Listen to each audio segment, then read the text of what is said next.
Bismillahirrahmanirrahim. Assalamualaikum warahmatullahi wabarakatuh.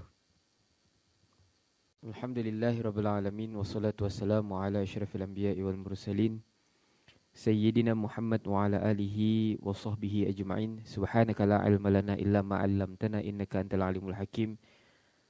Rabbi shrah lana sudurana wa yassir lana umurana wahlul 'uqdatam min lisanina yafqahu qawlina, amma ba'd. Alhamdulillah, syukur kita kepada Allah Subhanahu wa taala. Insyaallah bermula daripada malam ini sampailah lebih kurang 6 minggu saya yang akan menyampaikan berkaitan dengan kitab Kifayatul Ghulam fi Bayanil Arkan Al-Islam wa Syurutuh. Untuk memulakan pengajian kitab Kifayatul Ghulam, ada baiknya kita ni sama-sama membaca surah Al-Fatihah, yang khusus kita ni sedekahkan kepada Syekh Ismail Minangkabau, iaitu sebagai pengarang kitab ini, insya-Allah. Ila hadatin Nabi Mustafa Rasulullah sallallahu alaihi wasallam wa khususan ila Syekh Ismail Minangkabau. Al-Fatihah. A'udzu billahi minasyaitonir rajim. Bismillahirrahmanirrahim. Alhamdulillahi rabbil alamin, arrahmanir rahim, maliki yaumiddin. Iyyaka na'budu wa iyyaka nasta'in. Ihdinas siratal mustaqim. Siratal ladzina an'amta 'alaihim ghairil maghdubi 'alaihim waladdallin. Amin. Baik, insyaallah saya Dr. Haji Muhammad Syarul Azmi bin Haji Abdul Muluk insyaallah akan menjelaskan serba sedikit secara umum pengenalan kitab Kifayatul Ghulam fi Bayanil Arkan Al-Islam fi Arkanil Islam wa Syurutuhu. Kalau dari segi tajuk, ini santai-santai saja. Kalau dari segi tajuk, bis kita ke kedai kan membeli buku. Adakah bis kita lihat tajuknya dulu atau indak? Kalau kedai kan beli buku, bis kita lihat tajuknya dulu ke indak? Ataupun terus lihat isinya, kontennya? Tajuk. Okey.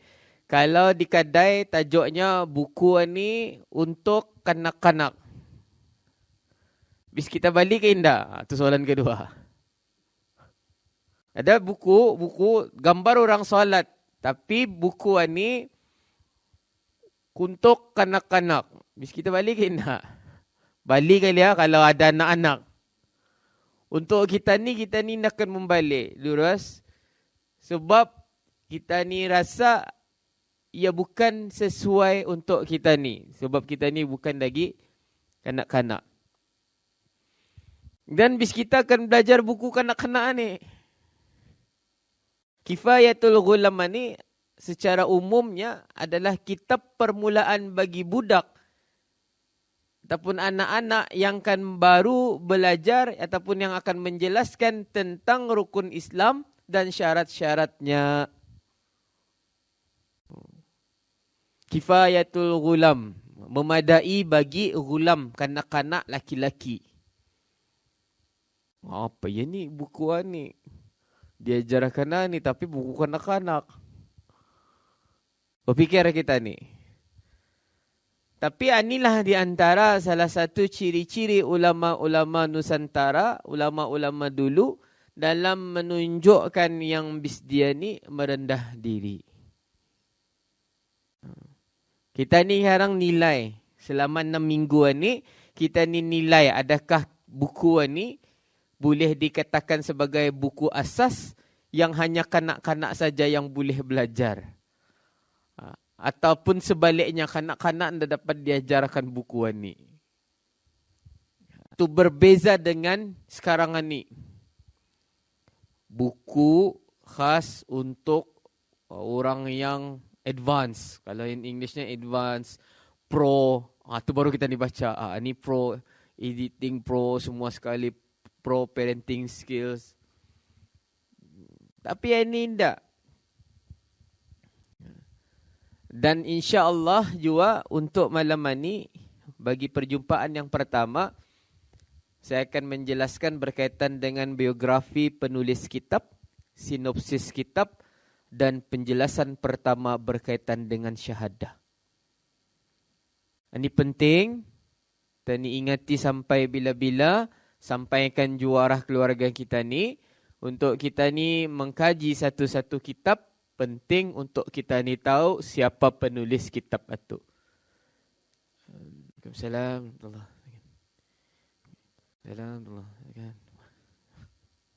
Penting. Jangan sampai kita ni dia tahu kitab itu. Artinya mesti kita ni tahu yang siapa pengarang kitab yang dimaksudkan.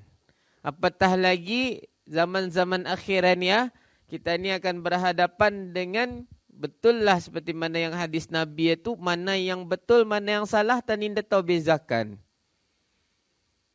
Kadang-kadang yang betul itu jadi salah, yang salah tu jadi betul.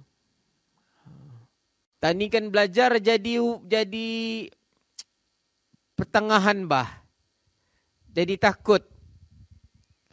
Bid'ah membid'ahkan dan sebagainya. Okay.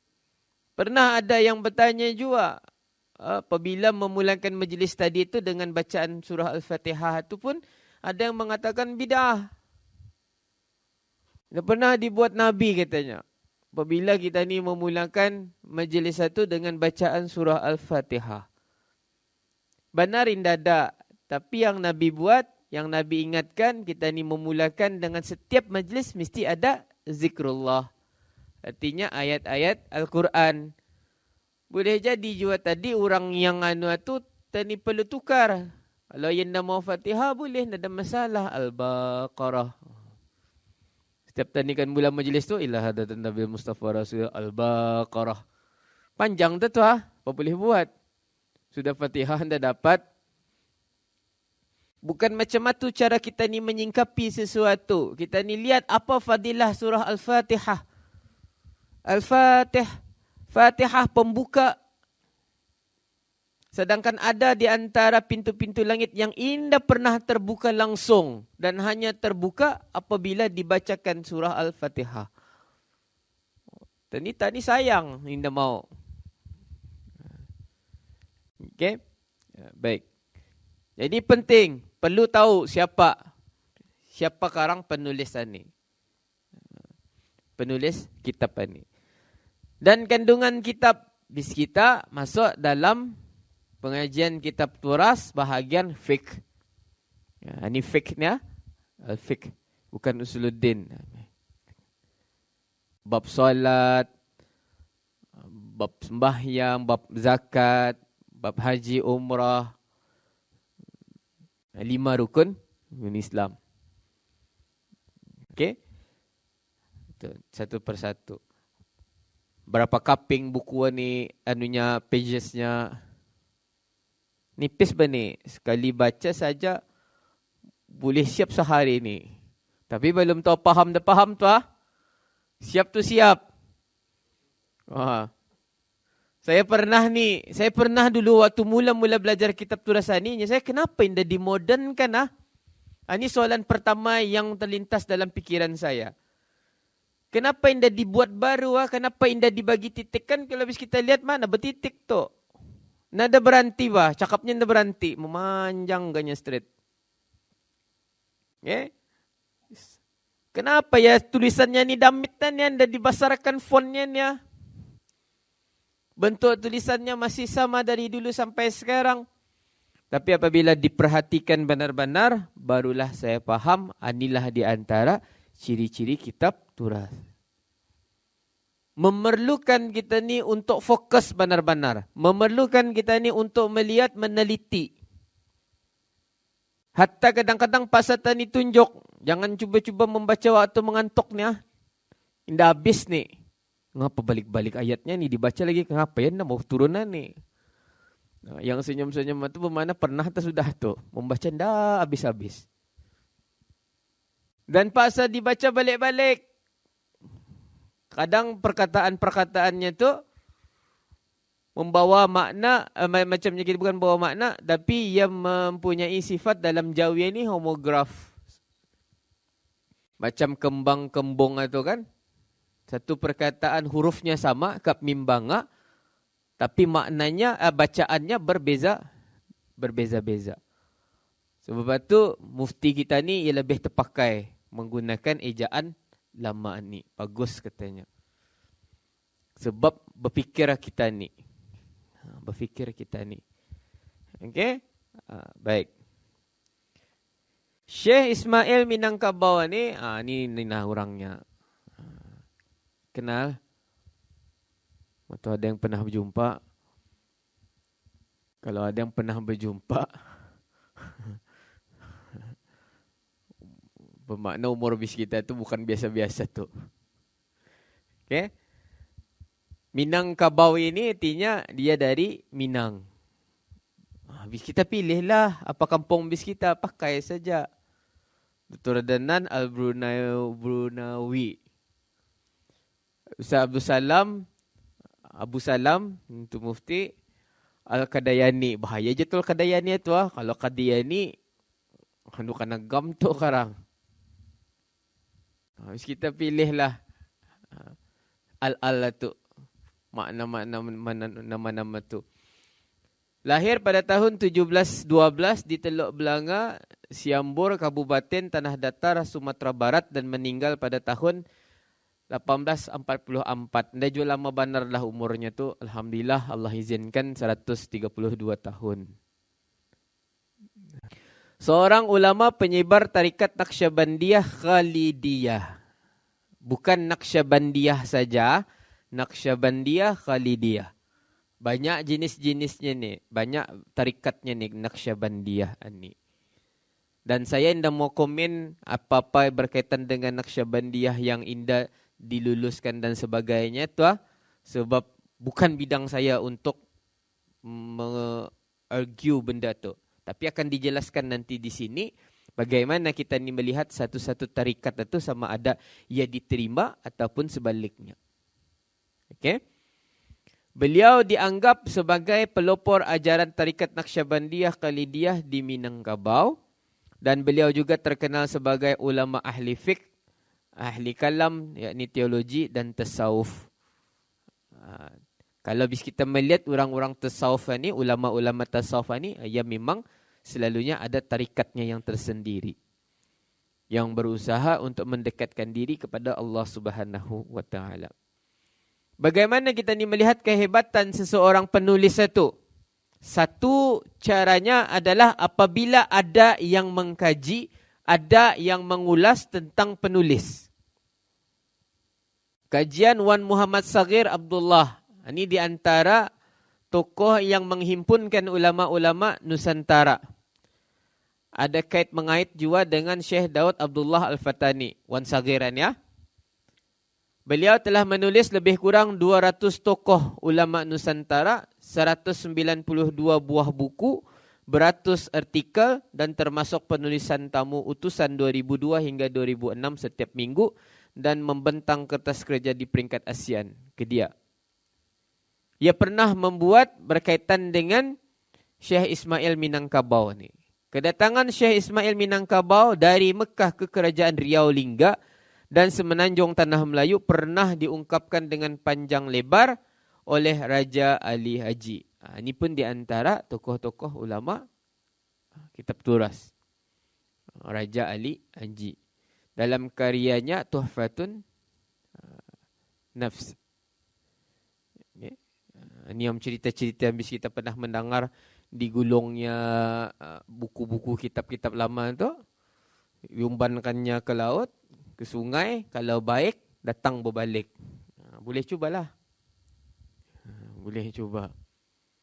Sekali-sekala bah.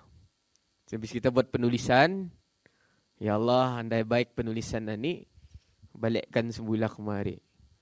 Pun kan paling canggih pakai laptop ni cuba. Bukan pulang maksudnya ada perkara yang perlu untuk kita ni cuba. Ada perkara yang tidak perlu kita ni cuba, cukup untuk kita ni imani. Itu beza ilmu dengan iman. Ilmu benda yang kita ni nampak, kita ni tahu dan itu dipanggil sebagai ilmu. Iman benda yang kita ni tidak nampak. Tapi kita ni yakin akan kewujudannya. Sama macam tadi, saya sharekan, saya kongsikan baru tadi, pagi. Saya diminta untuk menyampaikan ceramah motivasi untuk pelajar-pelajar. Tapi ada yang duduk di belakang itu, yang saya lihat berumur sudah. Di Dewan Bahasa dan Pustaka, berumur sudah. Dia senyum-senyum dari jauh.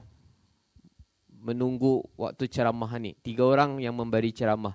Untuk pelajar-pelajar yang akan exam. Dan di Dewan Bahasa waktu itu ada membuat pemikiran lah juga apa. Rupanya ditunggunya sampai habis.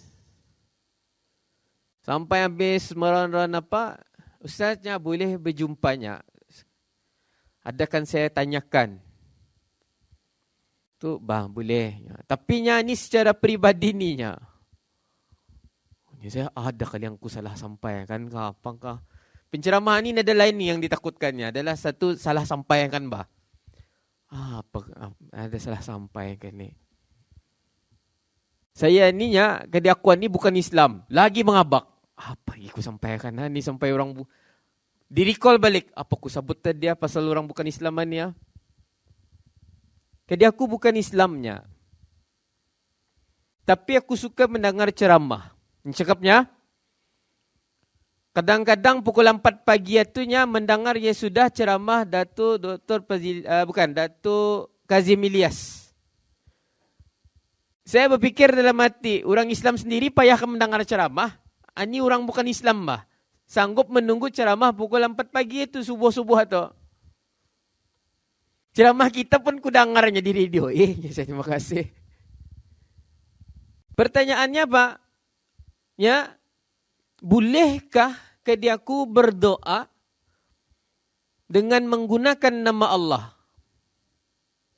Sebab setiap kali ku berdoa menggunakan nama Allah ni ya, kalau yang mengubati orang sakit, baik bah. Mis kita apa mesti jawab? Jangan nih. Tuhan kami tu. Saya tidak tahu apakah saya anukan waktu itu. Terkajut juga, anu juga.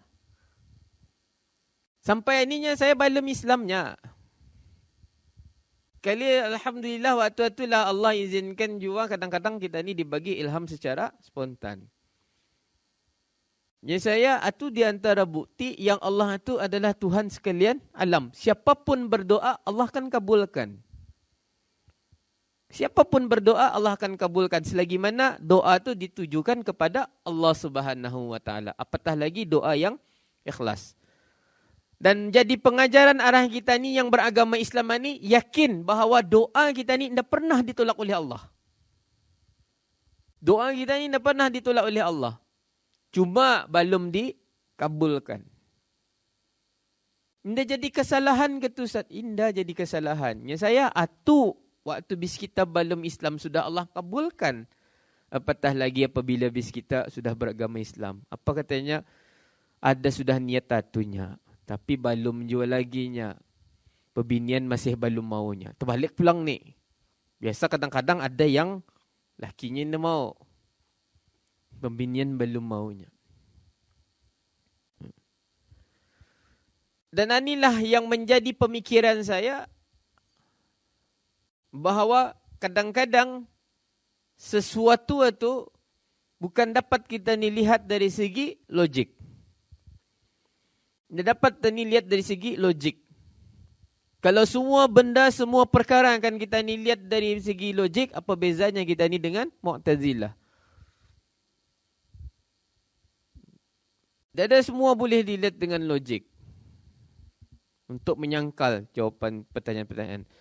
Satu kadang ada yang dah setuju ni, apabila diceritakan yang ulama-ulama dulu ni, sampai contohnya Syekh Daud Abdullah Al-Fatani yang dikategorikan sebagai ulama wali dengan ada karamah-karamahnya yang tersendiri. Mulalah sekarang tu ada yang mengatakan kita ni berlebih-lebihan. Bukan berlebih-lebihan. Tapi itu menjadikan satu indikator. Untuk kita ni meyakini bahawa ilmu yang disampaikan bis dia tu bukanlah satu ilmu yang mungkin mudah bagi kita ni zamanan ya. Tapi zaman dulu untuk mengumpulkan ini terlalu sulit. Terlalu sukar. Apalagi yang indah logik. Menulis menggunakan tangan, cahaya keluar dari tangan. Mana ada? Malam-malam mis kita menulis, tutup lampung, terus marak. Mis kita update status. Alhamdulillah. Tadi ku menulis buku, tangan marak. Reaksi orang ada dua tu. Baik mengucap, baik istighfar.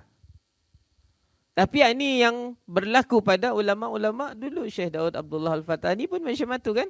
Apabila raja yang percaya, yang membuat kitab Munyah Musalli itu dengan tanpa rujukan sama sekali. Ni. Okay. Cuma dah ada karang power-powernya dah pelang adan ya lagi ya. Itu anu saja tu intronya saja. Okay. Masih dalam penyelidikan awal pada tahun 1985, penyelidikan 1985 ni kita kategorikan penyelidikan awal, berapa puluh tahun sudah tu. Beliau menyusun sebuah buku berjudul Syekh Ismail Minangkabau, penyiar tarikat Naqsyabandiyah Khalidiyah, cetakan pertama. Pada tahun 1985 sudah orang mula mengkaji tentang Syekh Ismail Minangkabau ini. Dan buku ini dirujuk oleh ramai penulis. Tulisan beliau yang sekarang merupakan hasil penelitian yang terkini setelah menemui pelbagai karya Syekh Ismail Minangkabau, mendapati beberapa kekeliruan terutama dari segi tarikh lahir dengan kematian itu tadi. Sebab itu Wan Sagir ini tidak bersependapat berkaitan dengan kewafatan Syekh Ismail Minangkabau yang termaktub dalam Ensiklopedia Islam 2 indeks cetakan pertama 1994 halaman 55-56. Sebab ia mengkaji ada beberapa perkara ini yang indah diterimanya. Sebab dalam ensiklopedia itu menjelaskan Syekh Ismail Minangkabau lahir pada tahun 1125 Hijrah dan wafat pada tahun 1160 Hijrah. Macam mana orang sekarang ini membuat sanggahan, membuat kita ni tu argumentasi indah setuju dengan berdasarkan beberapa faktor. Ini namanya faktor ilmiah. Kalau indah setuju, datangkan apa buktinya. Sanggahan dilakukan sebagai bukti bahawa Syekh Ismail Minangkabau jauh lebih muda daripada Syekh Daud Abdullah Al-Fatani. Ini satu. Syekh Daud Abdullah Al-Fatani ni gurunya. Dan ia jauh lebih muda. Sedangkan kelahiran Syekh Daud Abdullah Al-Fatani sahaja ada menyebut pada tahun 1133 Hijrah dan 1153 Hijrah, 1183 Hijrah. Itu dapat dibuat perbandingan. Yang pasti sewaktu masih kanak-kanak Syekh Ismail Minangkabau dibawa oleh ayahnya berpindah ke Makkah dan belajar kepada Syekh Utsman Ad-Dimyati. Ini kebanyakan. Syekh Ismail Minangkabau ini diakui ia belajar di Makkah dengan Syekh Utsman Ad-Dimyati. Dan dilihat lagi ulama tempatnya belajar ni hidup pada tahun 1196 Hijrah. Tu dapat dibuat perbandingan tadi ya. Kalaulah benar apa yang dikatakan oleh ensiklopedia tu. Oleh sebab Syekh Ismail Minangkabau adalah murid Syekh Utsman Ad-Dimyati, maka tahun kelahirannya dapat kita dibandingkan dengan tahun kelahiran beberapa orang murid Syekh Utsman Dimyati yang lain. Said Ahmad Zaini Dahlan yang lahir pada tahun 1232 Hijrah. Syekh Muhammad Sulaiman lahir pada tahun 1233 Hijrah.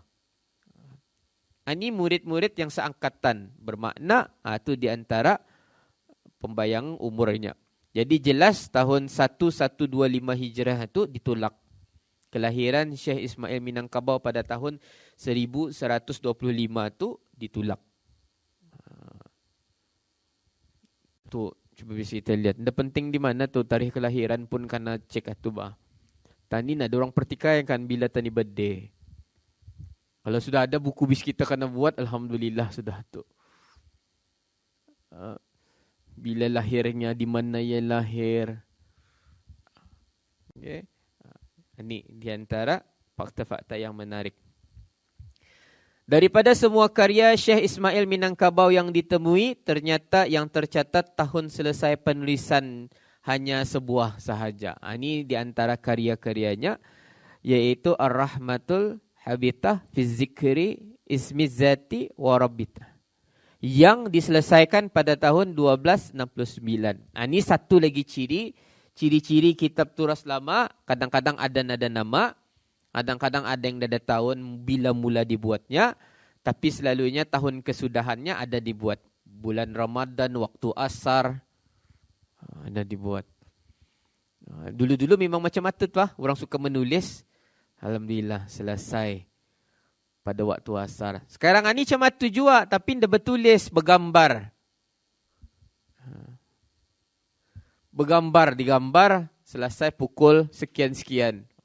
Juga, jam juga. Arah IG dan sebagainya. Share juga. Ulama-ulama dulu dalam bentuk penulisan. Ini sudah cukup untuk menyanggah kenyataan bahawa Syekh Ismail Minangkabau wafat pada tahun 1160.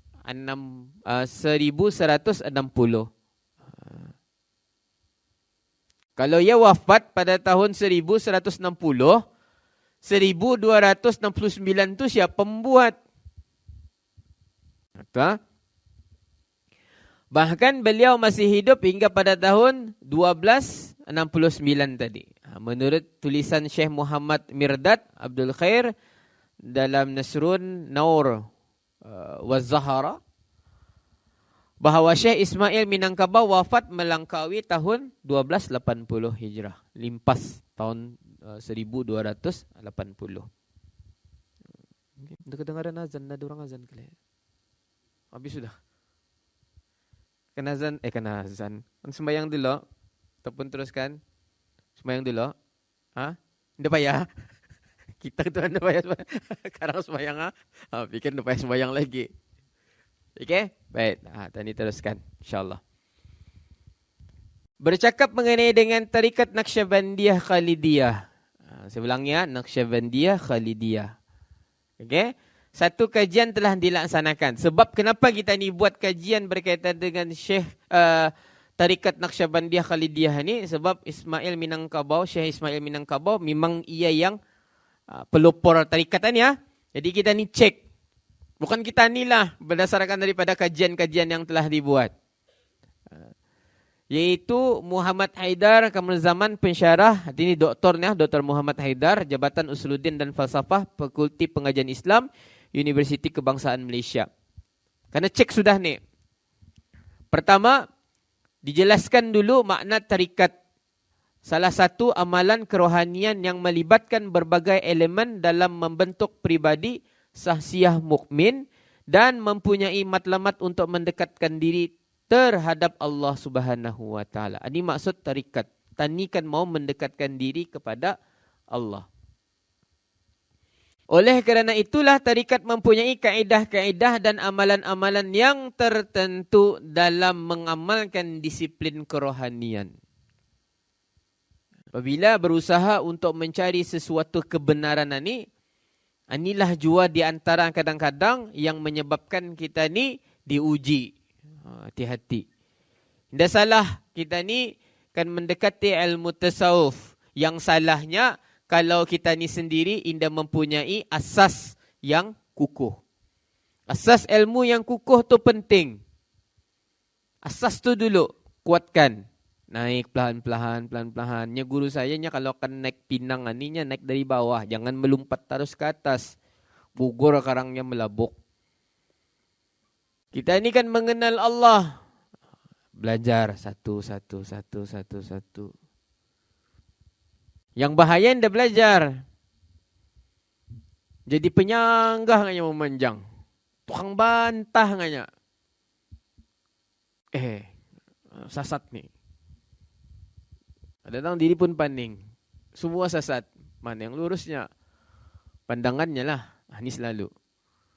Okay? Ni hati-hati. Dalam kita ni berhujah, apa buktinya? Mana bidangnya? Mana bahagian bidang ketegunan kita ni? Kalau orang itu mengatakan indah diterima, sebab apa? Lihat apa latar belakangnya. Satu, kalau dilihat dari sini, apabila dikaji, dilihat lagi satu persatu, ianya bukan hanya melibatkan situasi teoretikal sahaja, tetapi bersifat praktikal yang perlu dilaksanakan bagi mereka yang telah reda dan bersedia untuk menempuh jalan tasawuf. Yang kadang-kadang juga menjadikan benda itu dikategorikan sesat ataupun bercanggahan, selalunya yang berlaku adalah disebabkan pengikut-pengikutnya. Bukan yang asal tu kadang-kadang. Pengikut-pengikutnya ni. Sebab pemahaman ni berbeza. Sebab itu kita ni belajar mesti ada guru. Sekali baca maknanya macam mana? 2 kali baca lain tu lagi. 3 kali baca lain tu lagi. Satu, kita ni perlu rujuk guru.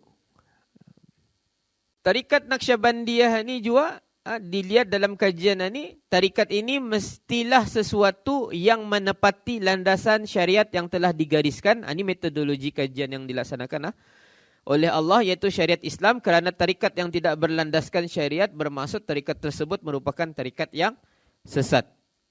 Kerana itulah perlu satu-satu tarikat dinilai amalannya supaya dapat dikenal pasti ianya bukan sesuatu yang bercanggahan dengan ajaran syariat Islam dan sesuai diamalkan menurut pandangan syarak.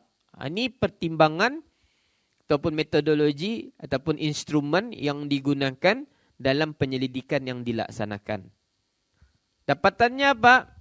Kajian yang telah dijalankan yang bertujuan membincangkan mengenai metodologi, manhaj, pengamalan tarikat Naqsyabandiyah Khalidiyah ni di Malaysia menggunakan metod analisis kandungan dan pensejarahan di mana bahan-bahan yang berkaitan telah dirujuk dan dianalisis. Apa baca-bacaannya, apa semua sekali dirujuk, dilihat, dan hasil kajian mendapati tarikat Naqsyabandiyah Khalidiyah mempunyai amalan-amalan yang ditetapkan dan telah pun diaplikasikan kepada mereka yang berusaha untuk mencapai tingkatan tasawuf yang dikehendaki, antaranya bai'ah, talqin, tawajjuh, zikir dan khatam. Dan kajian yang dilaksanakan oleh Dr. Kamaluzaman ni mendapati semua sumber-sumbernya berdasarkan daripada Al-Quran dan hadis dan pendapat ulama.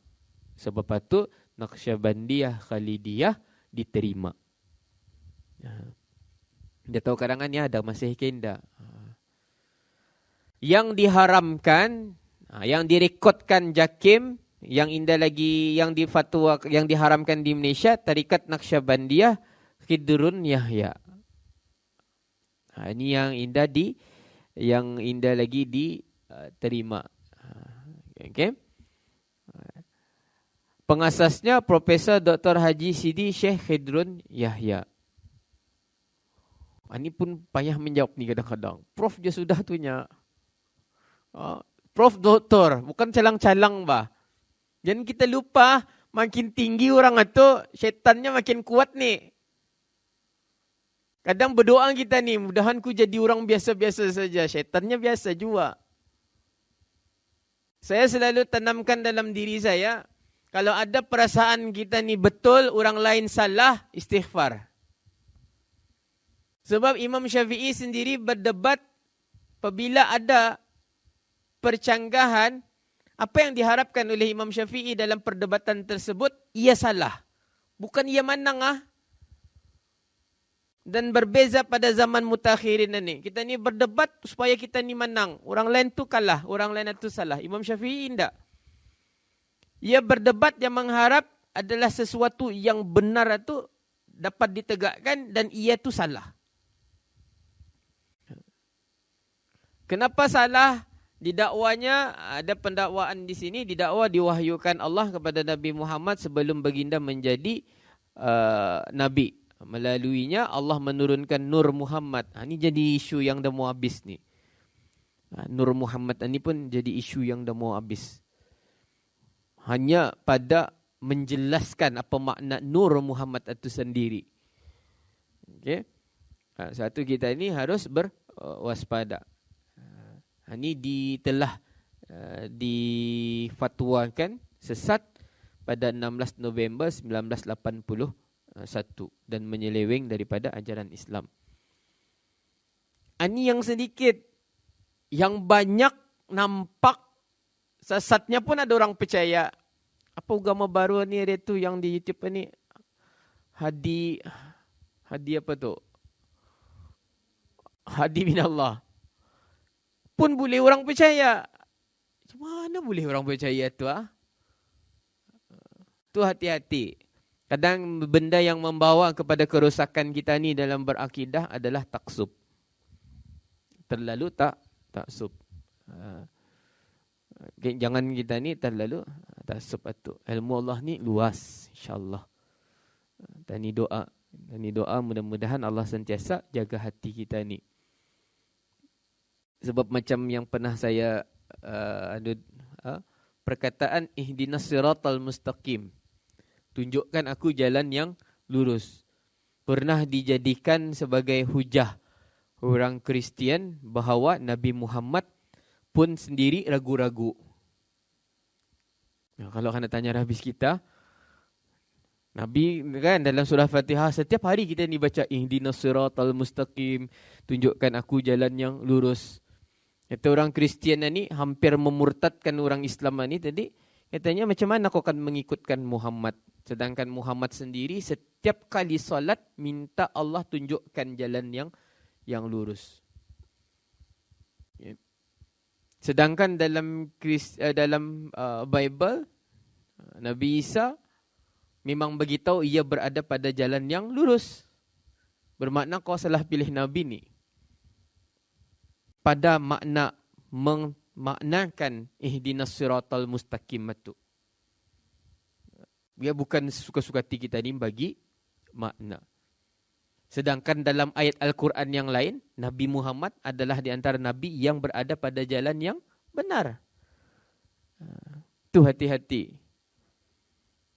Agak orang liberal sekarang menggunakan kul ya ayyuhal kafirun, la ikrahu fid din. Ini ada paksaan dalam agama lagi. Mun sudah ada paksaan dalam agama, sembahyang ni tidak payah dipaksa ni. Ini ada paksaan. Dia pandai yang bagi makna. Sebab itu kita ni ada tafsir. Kita ni ada syarah. Okey.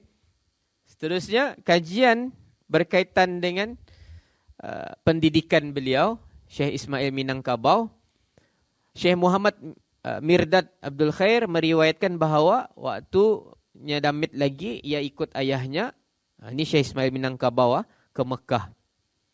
Belajar beberapa pelbagai ilmu kepada Syekh Usman Dimyati, dan setelah ulama besar tersebut wafat, Syekh Ismail Minangkabau belajar lagi kepada Syekh Ahmad Ad-Dimyati, anak murid kepada Syekh Usman Nania. Selain daripada kedua-dua ulama ini, Syekh Ismail Minangkabau juga belajar kepada ulama-ulama lain di dalam Masjidil Haram, Makkah. Dan Syekh Ismail Minangkabau sempat belajar kepada mufti mazhab Syafi'i ketika itu, Syekh Muhammad Sa'id bin Ali Asy-Syafi'i Al-Makki Al-Qudsi. Bermakna Syekh Ismail Minangkabau memanglah bermazhabkan Syafi'i. Mazhabnya mazhab Syafi'i. Ulama dunia Melayu yang menjadi gurunya, yang dapat diketahui secara terperinci adalah Syekh Daud Abdullah Al-Fatani. Ini gurunya. Ini gurunya. Baik. Ini jangan habis kita banyak tanya di sini ni. Ini sekarang kita bukakan sesi pertanyaan. Ini punya latar belakang saja. Kita ada 6 minggu, alhamdulillah, panjang sedikit. Sebelum ini 4 minggu saja. Okey. 4 minggu tuan Tani ada tu 4 minggu. Ini atam pulang sekarang ni. Ini bertambah tu ni. Kawan-kawan bis kita yang lain arah lanjutan. Kelas nada, masuk saja ni. arah siapa sebenarnya? Siapa punya tandanya? Mana ya? Kengalihan kali. Tadi ada acara juga. Okay. Ada beberapa yang kelas-kelas lanjutan yang saya masih ingat itulah. Alhamdulillah. Okay. Jadi ini di antara kitab-kitabnya. Ini di antara kitab-kitab yang dibuat. Satu, Ar-Rahmatul Habibah fi Zikri Ismizati Warabitah. Cari dia kalau anda. Siapa barangkali kalau bab-bab astronomi terpakai ni carinya tu. Yang kita susah hati ya, kalau bab nak bulan dan nampak tanya orang depan mis kita ni. Artinya yang hadir ni hebat-hebat. Okey. Kadang-kadang mungkin lebih hebat daripada saya. Saya dah berapa hebat ni, saya dah berapa banyak tahu ni. Kita lebih tahu ni kadang-kadang. Dan ya Allah takdirkan izinkan suruh saya di sini. Sebenarnya saya pun mau duduk di sana tu. Okey. Dan ini di antara terjemahan sebuah karya murid beliau sendiri, seorang Arab yang bernama Syekh Husain bin Ahmad Ad-Dawsari. Kitab-kitab yang diterjemahkan. Ulama-ulama dulu, ulama-ulama Nusantara banyaknya mengambil kitab-kitab yang diterjemahkan. Kalau Syekh Daud Al-Fatani kadang-kadang kebanyakannya merujuk Ihya Ulumuddin. Ihya Ulumuddin pun masa ni kena sanggah juga. Sakit kepala. Saya sakit kepala sebenarnya. Anda bagi tahu banyak hadis daif dia.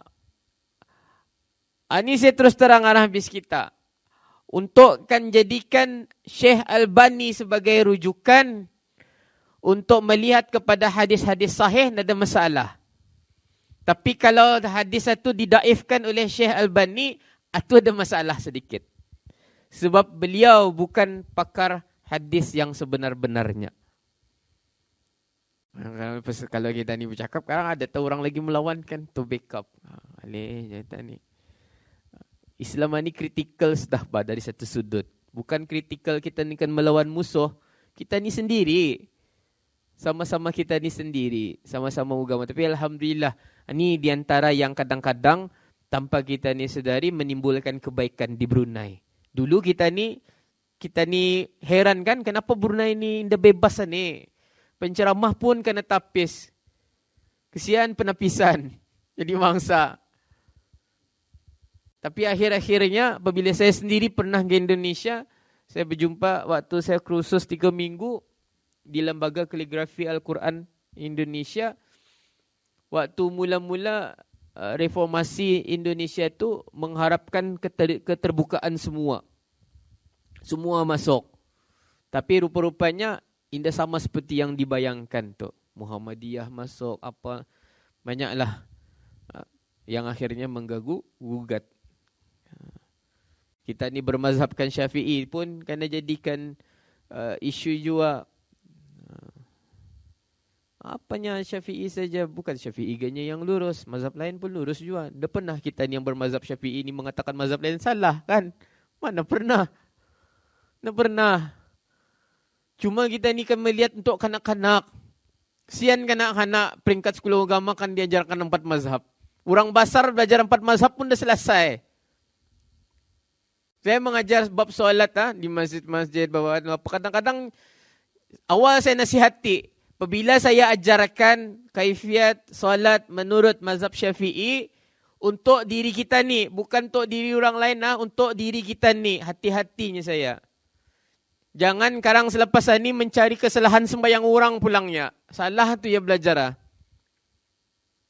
Ngapa tu disimpannya di sini ni? Disukatnya lagi tu mazhab Syafi'i antara pusat, dada, tengah-tengahan. Siapa tahu pusatnya ke bawah sedikit. Kenapa tu disiring dan sebagainya. Inilah di antara yang selalu berlaku.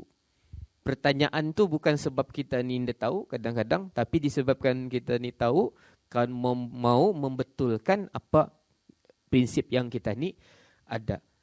Itu bukan penuntut ilmu yang sebenarnya. Guru saya sendiri berpesan, mula-mula kamu belajar katanya anggap macam cawan yang kosong. Jangan bisi aing. Kalau kamu belajar masih penuh macam ini, tumpah ninya. Indah tahu apa bentuknya yang akan kamu pelajari. Buang. Biar isi perlahan-perlahan. Biar kita ni tahu mana yang kita ni pelajari itu. Okay. Seterusnya yang kedua, risalah muqaranah, sembahyang. Ini tanpa tarikh, nada tarikh, kandungannya membicarakan tentang niat sembahyang. Bukan sembahyang, muqaranahnya. Muqaranah ini saja banyak pelbagai, banyak ia punya, yang kita ni tu bidangnya. Allah. Satu buku. Sudahnya saya, jangan tak belajar Kifayatul Ghulam ni untuk kanak-kanak. Buku permulaan bagi kanak-kanak. Habis kita bukan kanak-kanak ni. Habis kita cek sekarang, benar kan untuk kanak-kanak ni? Boleh tak selepas ni, harang habis kita terbitkan buku, mungkin bisa dakwah, harang menerbitkan buku permulaan untuk kanak-kanak. Buku solat permulaan untuk kanak-kanak. Orang balik ke itu. Kalau buku permulaan untuk level ahli syurga, contoh. Itu barangkali, ini label-label kami ni, confident. Confident tu penting. Jangan kurang confident. Dari tajuk. Beza kan? Cuma ada istilah lagi yang selalu Dr. Pandi pun selalu menganukan hak cipta terpelihara. Saya nak komen bapa Pandilah. Hak cipta terpelihara. Sedangkan yang kitab-kitab lama ni dicetak ulang-ulang. Agaknya kalau kita ni kan ikutkan, kadang kesian je orang membuat buku . Kalau ramai orang fotokopi, bukan pulang pasal ruginya apa tu .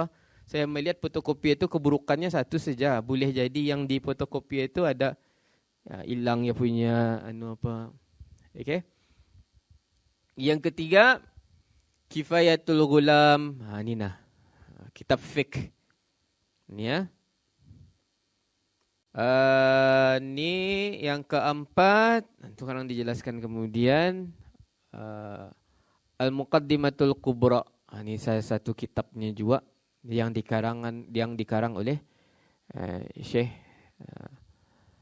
Ismail Minangkabau, yang membahas ilmu akidah ahli sunnah wal jamaah. Alhamdulillah, buku ini Syekh Ismail Minangkabau, 1 mazhab Syafi'i, 2 golongan ahli sunnah wal jamaah. Ini bukunya yang kelima, Muqaddimatul Mubtadin, yang selesai dibuat waktu zuhur. Indah menyebutkan tahun.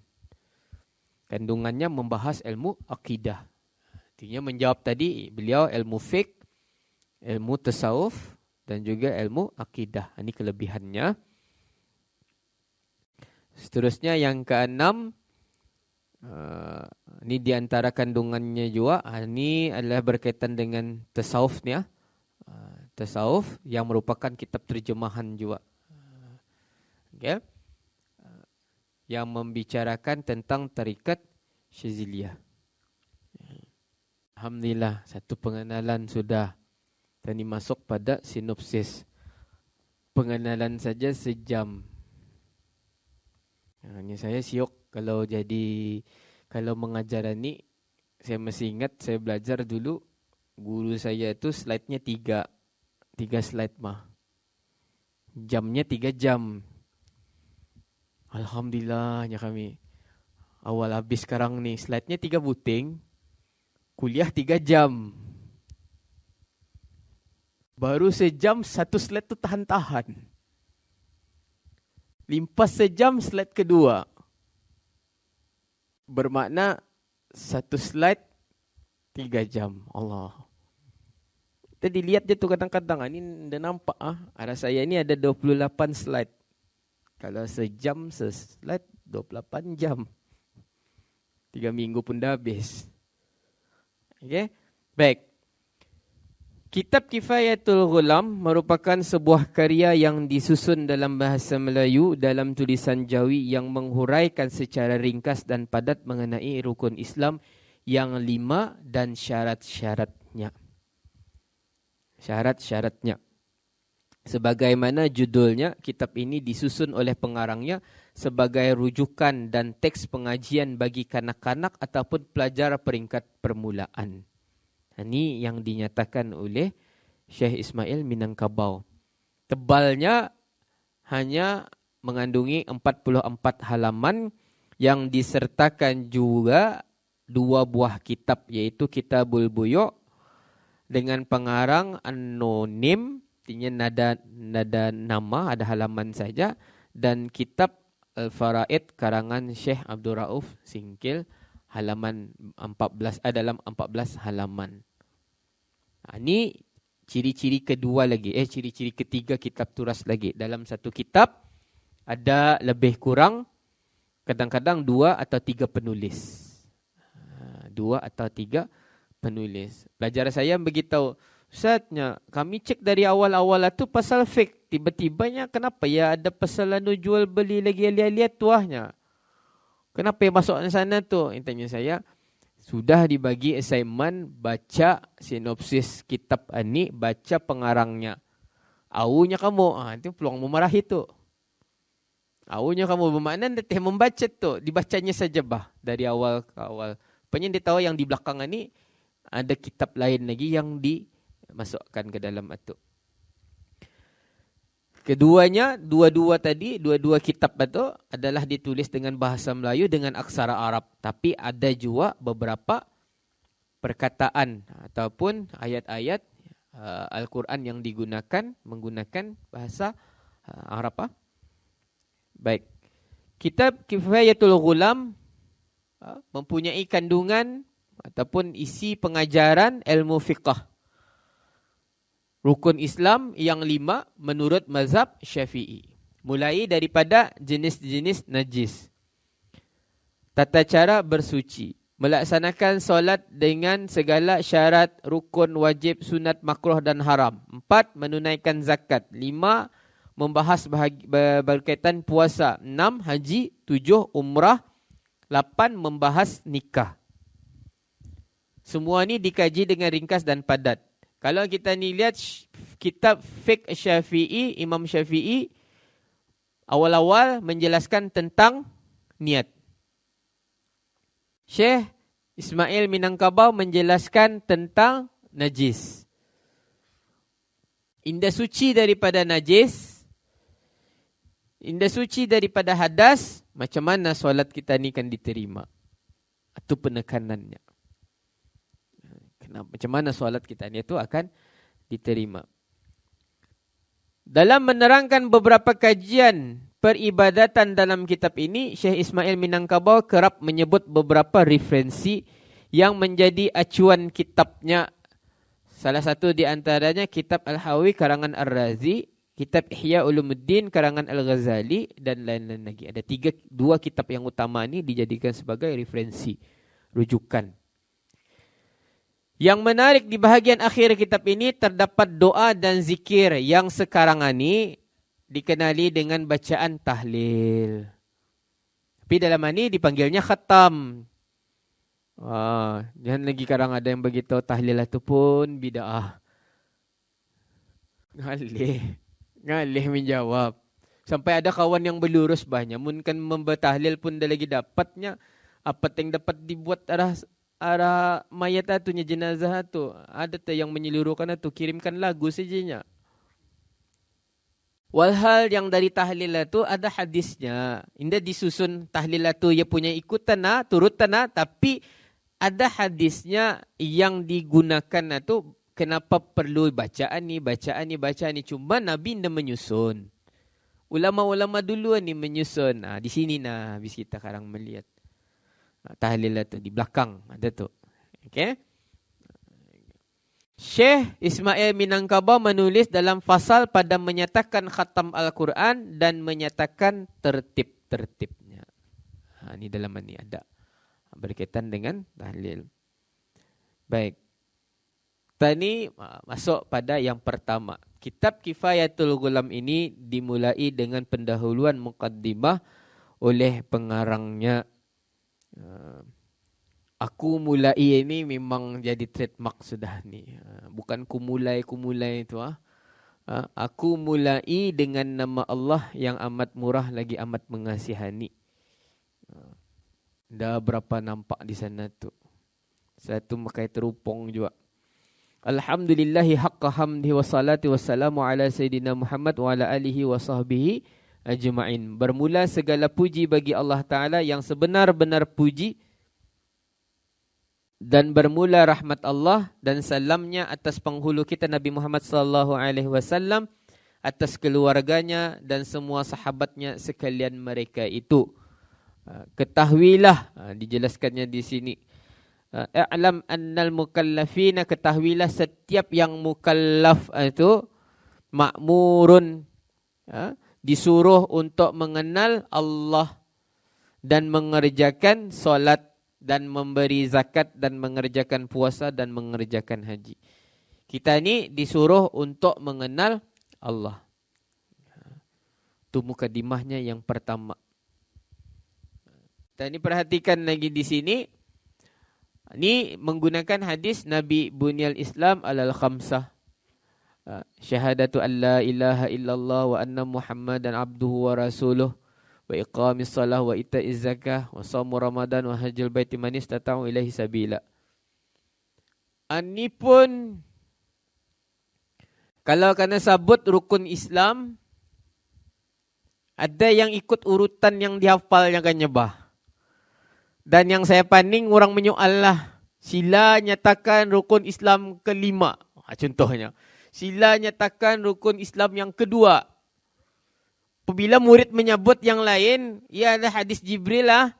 Waktu Nabi duduk dengan Nabi, akhbirni, kata malaikat Jibril, akhbirni anil Islam, ceritakan kepadaku tentang Islam, kata malaikat Jibril. Nabi Muhammad bagi tahu ani. Itu yang dipakai ada buku teks kuliah agama. Isunya bukan pasal kedudukan ni, ia penyoalan kita ni bah. Cuba nyatakan rukun Islam yang ketiga. Satu tu ada masalah tu kadang-kadang. Semua mengucap 2 kalimat syahadat. Yang ketiga, ini masalah ni. Kadang boleh jadi puasa, kadang boleh jadi zakat. Kalau yang dalam ini, yang pertama syahadat, yang kedua solat, yang ketiga zakat. Yang keempat puasa Ramadan, yang kelima naik haji. Jangan disoal yang ke satu apa, kedua apa, ketiga. Biar dia, kalau kamu nyoal, biar dia sila nyatakan rukun Islam 1 sampai 5. Ini dikhawatiri rukun Islam sendiri yang dia tahu. Okey.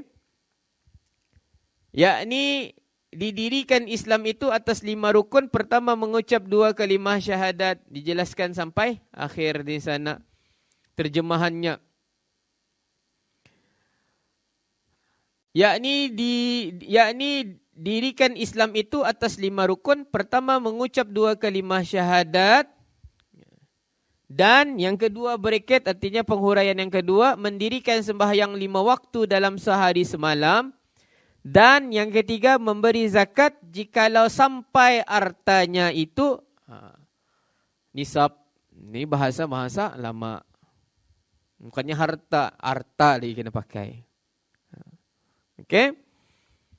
Seterusnya, dan apanya tu? Tahunnya ke tahannya? Macam dua-dua je boleh, Ustaz. Ikut tahunnya, ikut bila yang ditahan harta tu. Jaga. Okey. Cukup nisab dan haul, bermakna tahun. Sekarang ada tu, birabbinya, birabbikumnya. Berbekam tu. Kumulainya. Dia faham dalam konteks. Okay.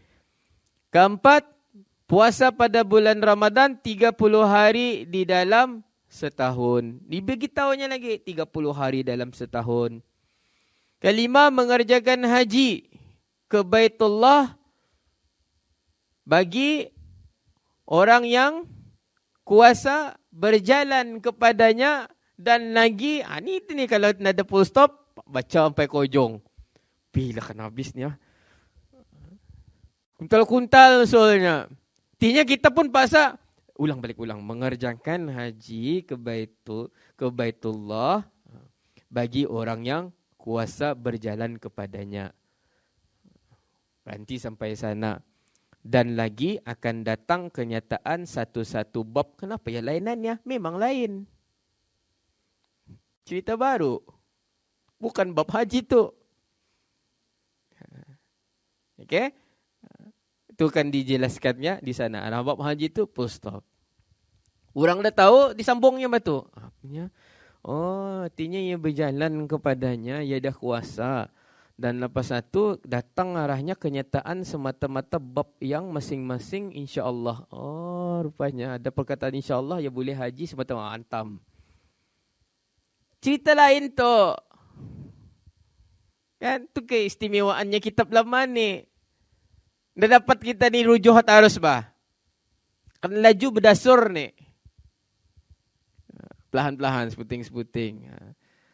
Dan lagi ini cerita lain penjelasannya. Kandungan kitab ini dibahagikan kepada 5 bab ataupun fasal mengikut susunan rukun Islam yang disebutkan dalam hadis Rasulullah sallallahu alaihi wasallam. Setiap rukun tersebut diberikan huraian oleh pengarangnya. Penjelasan tentang syahadah. Baca tiap. Ada bab syahadah kejumpahan? Tak? Cari-cari. Tak? Bermula, syarat sah syahadah itu 4 perkara. Teruskan? Diikrarkan. Teruskan? Ditasdikkan. Teruskan? Okey.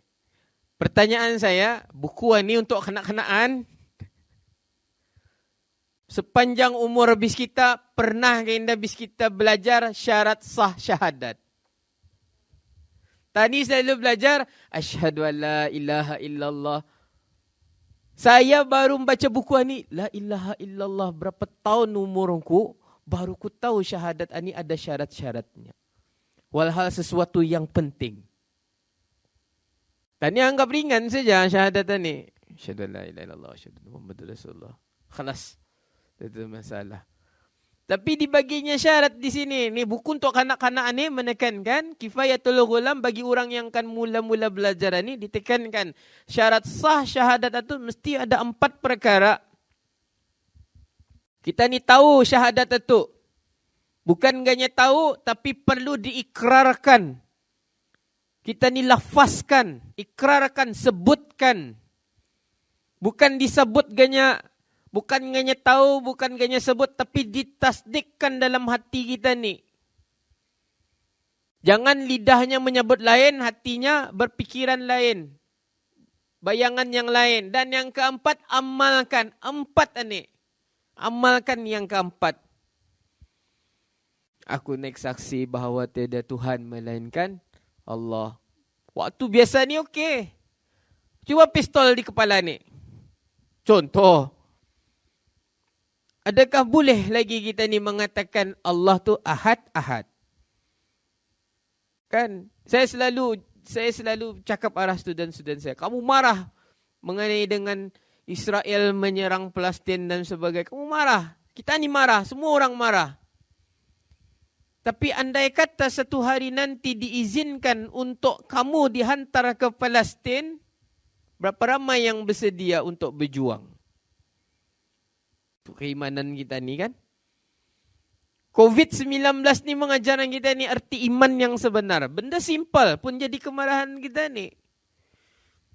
Kita ni yakin bersedia, kita ni tahu hari kiamat, dunia akhir zaman akan ada ujian daripada Allah Subhanahu wa taala, musibah. Dan ni lihat yang besar-besar. Tiba-tiba Allah datangkan makhluk damit dan nampak pun yang dikenali sebagai COVID-19. Kan berubat kita ni. Lupa kita ni berdoa kepada Allah. Baik juga kerajaan kita ni ke bawah dulu mufti kita ni mengingatkan kembali akan muhasabah diri. Akan doa kita ni kepada Allah. Ada yang lebih berani juga. Beri takut juga tu. Tidak ada apa-apa ni nya. Hanya juga. Berapa kali kita ni mengalirkan air mata melintas saja di masjid yang kita ni yakin kita ni boleh hadir setiap hari, tiba-tiba tidak boleh hadir. Itu baru Allah wujudkan COVID itu. Untuk kita ni berfikir. Paning kepala saya ngam tekana munajat kena suruh bahaskan. Tentang apa tu ada tu Allahumma salli ala sayyidina Muhammad.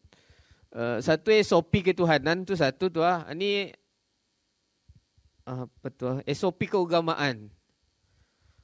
Mana kamu mencari buku rujukan, mana ada SOP keagamaan ni? SOP yang dari Kementerian Kesihatan sanang pulang mengulas ni. SOP keagamaan ni paning ni. Dah ada. Mengajarlah di Masjid Riyadus Salihin. Nada kena mengena pun Riyadus Salihin itu dengan SOP. Kali dibaca bab pada muraqabatullah. Bagaimana kita ni mewujudkan rasa Allah tu dekat pada kita ni. Bagaimana kita ni mewujudkan rasa tu ada 4 perkara ni yang perlu penting yang dinyatakan ni. La ilaha illallah. Kadang kita ni lupa akan usaha. Kita ni lupa akan doa. Kita ni lupa akan setiap sesuatu tu berlaku atas izin Allah. Ini COVID ni lah. Mengajar kita ni balik. Alhamdulillah, syukur. Ya, Alhamdulillah, syukur. Awal-awal memang orang bermarah-marahan lah. Salah si anu tu, salah si anu. Klusternya ni, ia ni membawa. Sudah banyak kluster, lagi mau menyebut kluster mana. Sangal sudah. Allah Ta'ala bersihkan lagi. Supaya kita ni jangan su'uzon. Penyakit tu dari Allah. Sehat sembuh tu dari Allah. Kita ni perlu jalankan usaha. Tawakal. Ikhtiar. Ada susunan-susunannya. Itu berkaitan dengan syahadah kita ni. Tahu kita ni dengan syahadah. Yakin kita ni dengan syahadah kita ni. Anak-anak tani ajarkan. Asyhadu an la ilaha illallah. Darinya damit beritahu. Dalam hati kita ni nada lain melainkan Allah. Dan kita ni naik saksi bahawa Nabi Muhammad adalah pesuruh Allah. Anda lagi sekarang ada wujud Rasul Melayu tu. Nabi Melayu, Nabi wanita. Kita ni bergiling kepala pulang. Tapi ada orang percaya tu sikit kepala tu. Okay. Habis kita sekarang tu jadi pendakwah juga insyaAllah. Sebab tugas semua kan. Fardu syahadah. Pernah belajar fardu syahadah? Tidak. Jarang. Bukan lagi jarang. Tidak ada disentuh selalu ni. Tapi disentuh oleh Syekh Ismail Minangkabau. Fardu syahadah ada 2 perkara. Kita ikrarkan dengan lidah. Mesti juga dengan lidah. Dan diikuti dengan tasdiq bil qalb. Dengan hati kita ni. Macam mana kita ni kan mencek kesempurnaan syahadah kita ni? Perlu kepada 4 perkara. Tahu, ikrar, tasdik dan yang terakhir tambahannya adalah yakin. Bab yakin ini. Ini banyaknya. Bab keyakinan. Bukan datang secara mengajut. Melainkan perlu kepada usaha. Tani yakin, tapi bukan yakin-yakin saja. Tani perlu kepada usaha. Baik, kita ni lihat. Syahadah itu 4 perkara. Syahadah, mana tidak? Bukan ni, ada sambungannya ni. Yang membatalkan tu, terkajut je tu. Adapun yang membatalkan, tu diantara kesilapan tu juga. Kalau kena cut ni kena potong ni cuma ni. Kalau ni saja saya bagi ada slide. Kita gambar. Kenapa ya syahadah ni 4 perkara. 1 menduakan Allah. Basar ini kenapa menduakan Allah ni. Sambungannya di sini tu. Lihat ada buku bis kita. Ada tu. Terputus. Next page. Okay. Adapun yang membatalkan syahadah itu 4 perkara juga. Ini yang membatalkan syahadah kita ni. Yang menyebabkan syahadah kita ni indah diterima oleh Allah. Ia di bawah sekali bah. Itu sambungannya ke belakang. Pertama adalah menduakan Allah. Artinya Allah tu tetap satu. Dan yang kedua, syak hatinya akan Allah. Syak ni 50-50 tak boleh. 50-50 pun tak boleh. Dan ni mesti lawan syak adalah yakin. Kita ni yakin kepada Allah. Seterusnya, yang ketiga, mengapa? Menyangkal dirinya daripada dijadikan Allah. Apa maksudnya? Bukan dia aku ni, contoh saja. Bukanlah membuat dia kau ni, contoh. It is yang anda fahamkan, yang anda percaya kepada Tuhan. Macam mana saya membaca ada satu buku, bukan saya membaca, anda sampai saya membaca, tapi saya membaca Profesor apa tu, there is a no God-nya, there is no God, begitunya. Anda percaya ada Tuhan. There is no God. Dari umurnya 50 tahun sampai 80 tahun, yang buat buku lebih 50 buah buku. Anda percaya ada Tuhan. Besar lagi captionnya tu, there is no God. Sampai ia mengkaji DNA manusia. Orang yang menyusun DNA manusia, DNA kita ni istilahnya kita ni buat dalam abjad lah, A, B, C, D, E, F, G macam tu. Ndak boleh bertukar ni, ndak boleh terlalih sedikit pun. Ya, indah mungkin indah ada yang mengatur semua perjalanan DNA ni. Mesti ada yang mengatur perjalanan DNA. Dan DNA manusia semuanya sama, 99% sama.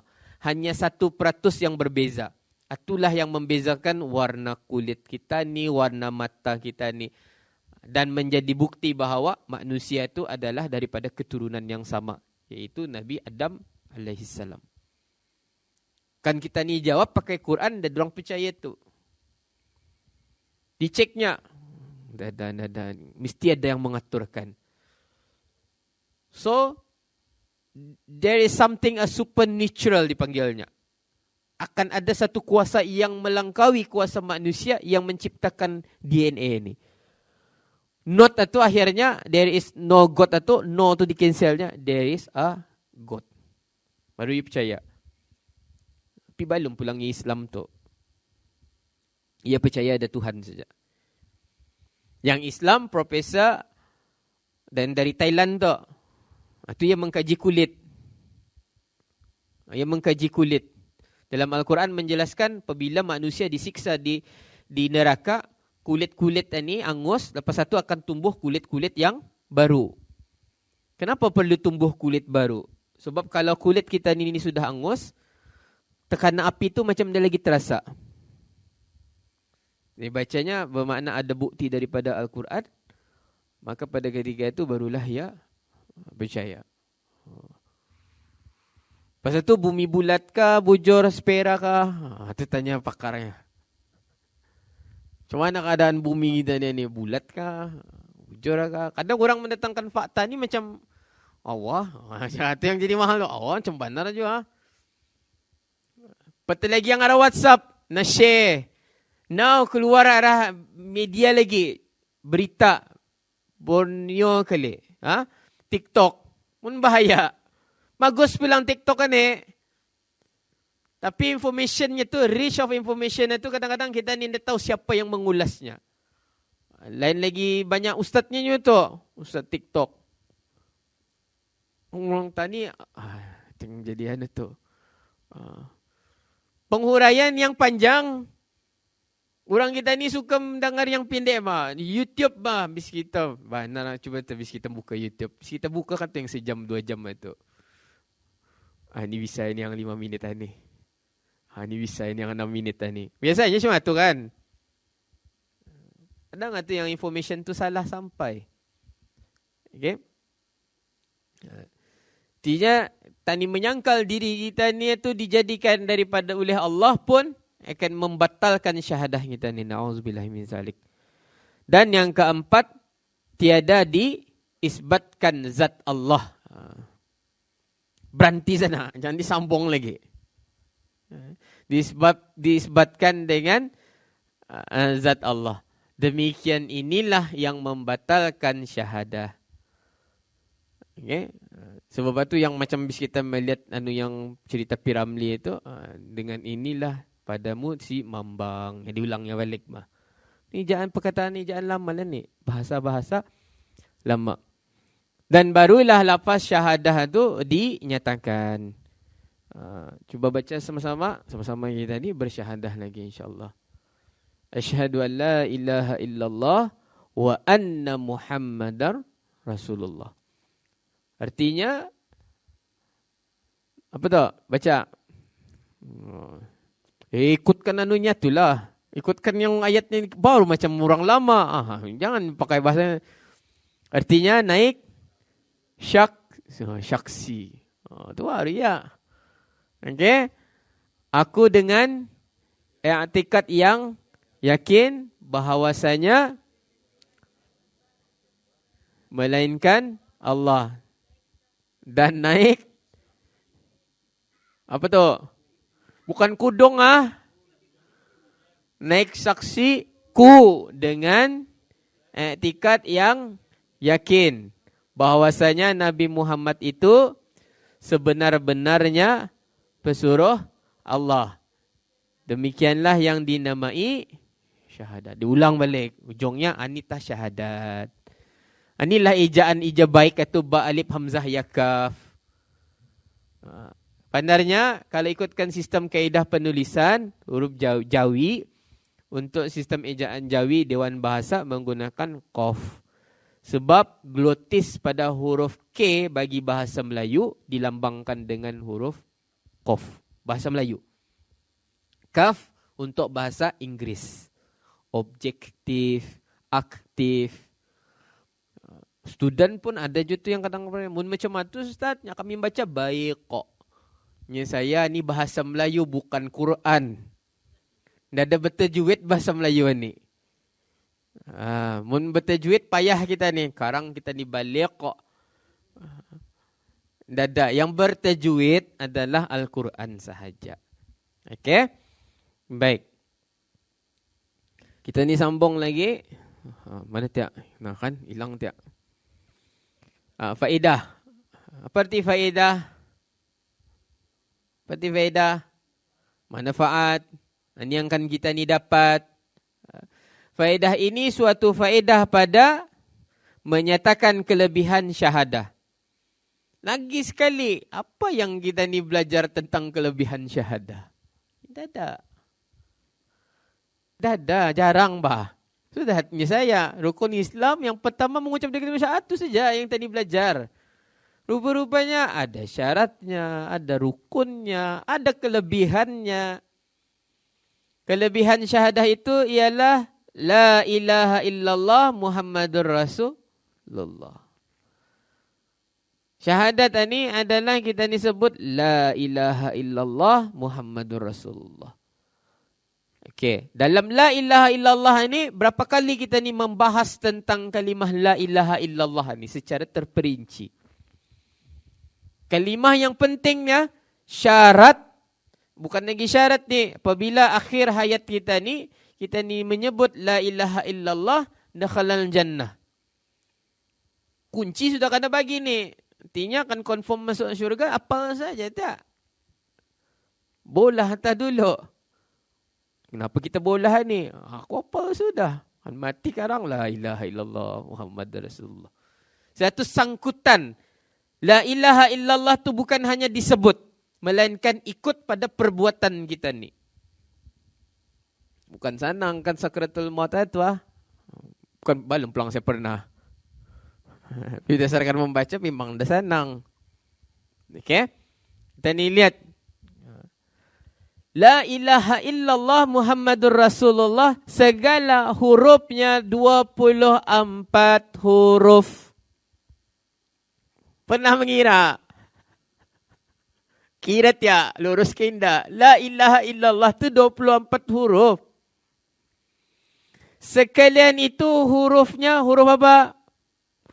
hurfiyah, yakni dibuatkan sekalian hurufnya sahaja, tiada titik satu pun daripada la ilaha illallah Muhammadur Rasulullah, indah ada yang bertitik. Kerana isyarat kepada seyogianya barang siapa yang mengata dengan dua kalimah syahadah itu perlu dengan ikhlas pada hatinya. Allahu Akbar. Satu titik yang kadang-kadang kita ni umpamakan satu titik-titik noda, titik-titik dosa tu dalam kalimah syahadah la ilaha illallah Muhammadur Rasulullah, indah ada yang bertitik. 24 jam menjadi indikator kepada kita ni hidup ni dalam masa 24 jam. Dalam masa 24 jam setiap hari, indah boleh sejam. Indah ada dalam hati kita ni la ilaha illallah Muhammadur Rasulullah. Buku kanak-kanak. 24 jam. Kan kita ni katakan 23 jam, 22 jam, 2 jam yang lain, hati kita ni arah lain, akan membawa kepada keluar daripada agama Islam. Na'udzubillah min zalik. Dari la ilaha illallah Muhammad Rasulullah, 24 ini mengingatkan kita ni. Dan disambung lagi dengan ikhlas dalam hati kita ni supaya ikhlas. Dan tiada sekalian daripada sekalian hurufnya bertitik itu isyarat kepada bahawasanya seyogianya bagi barang siapa mengatakan ini, hendaklah suci hatinya daripada tiap-tiap barang yang lain daripada Allah. Titik tu tadi menunjukkan kita ni perlu ikhlas. Titik atu juga tadi menunjukkan yang indah dan titiknya tu kita ni hanya bulat kepada Allah. Dan lagi, dua kalimah syahadat itu 24 huruf kerana bahawasanya malam dan siang itu 24 saat. Sa'ah tu jam. Maka tiap-tiap satu huruf itu menutupi ia akan dosa tiap-tiap satu saat. Setiap sejam kita ni tu huruf itu 24 itu menutupi dosa-dosa yang kita ni. Pecahnya lagi. Dan lagi dua kalimah syahadah itu 7 kalimah. Siapa mengira masa selama ni 7 kalimah? La ilaha illallah Muhammadur Rasulullah tu. Siapa mengira 7? Jarang kita ni mengira. Tanya sabut saja. Kana Syekh Fakhruddin Ar-Razi, karenanya maksiat itu katanya tiada sunyi kan tu bukan ni. Tiada sunyi. Melainkan datang ia daripada anggota yang 7. Ihya Ulumuddin, Imam Al-Ghazali pun ada bagi tahu 7 juga anggota kita ni. 7 perkataan itu anggota tubuh manusia ni yang zahir tu ada 7. Yang 7 inilah penyebab dosa. Mata kita ni, mulut kita ni, telinga kita ni, ini penyebab dosa. Dikaitkan dengan mengucap 2 kalimah syahadah ni, la ilaha illallah Muhammadur Rasulullah. Allah. Saya pernah mengalirkan air mata berceramah, anda minta berceramah tahun ini juga arah orang yang confirm masuk syurga. Yang berceramah ni belum tahu masuk syurga. Tapi diminta berceramah arah orang yang confirm masuk syurga. Orang-orang di pusat bahagia. Buta, autisma, bisu. Tapi yang melihat pada pergerakan bibir. Senyum-senyum yang mendengar. Apabila diceritakan tentang Rasulullah SAW. Dan saya tahan waktu itu. Saya sanggup. Melihat mua-mua orang yang masuk ahli syurga ni. Diri macam si banar menyampaikan arah habis dia. Saya waktu itu berfikir aja macam mana akan menyampaikan ceramah di pusat bahagian ya. Saya tanyalah kawan yang menjemput tadi. Saya marahi pulang ke dia. Kawan ni mandai-mandai menjemput ke dia aku.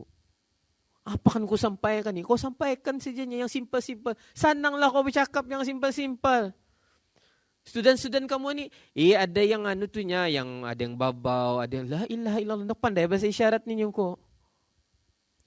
Tapi durang boleh dengan izin Allah, durang boleh membaca kita ni punya pergerakan bibir. Berbincangnya sama kawannya, tapi ketawa-ketawa ya, begitunya diri yang macam kena umpat rasanya. Itu pengajaran. Tani melihat yang kena jemput waktu musabakah tu kan. Tani melihat Allah ambil satu nikmat tapi Allah bagikan nikmat yang lain. Tapi di Brunei macam itu juga. Orang autisme ni kita pun faham kan. Kalau ada sesuatu yang men-trigger ke dia untuk indah mendengar, habislah ceramah tu hari itu. Dan saya tahu macam mana akan handle. 2 kali turut-turut saya kena. Sekali di sekolah. Sekolah agama. Student tu keluar. Kanak-kanak keluar. Duduk ya arah tamu kehormat tu sebab duduk. Misalnya Nabi Muhammad SAW pergi ke kota Taif untuk meminta bantuan daripada kenapa Nabi pergi ke kota Taif. Sebab di kota Taif itu ada adik-beradik sesusuan Nabi. Harapan Nabi minta tolong. Tapi Nabi disiksa. Apa ni anak-anak? Nabi disiksa. Ya. Cigunya yang di sekolah agama tu payah sudah sekarang menjawab tu. Mana Allah ni nya? Anak autisma, mana Allahnya? Tanyanya. Jadi kalau kita ni melihat kepada aspek-aspek ni, 7 syahadah, 7 perkataan pada syahadah ni, there is nothing impossible bah.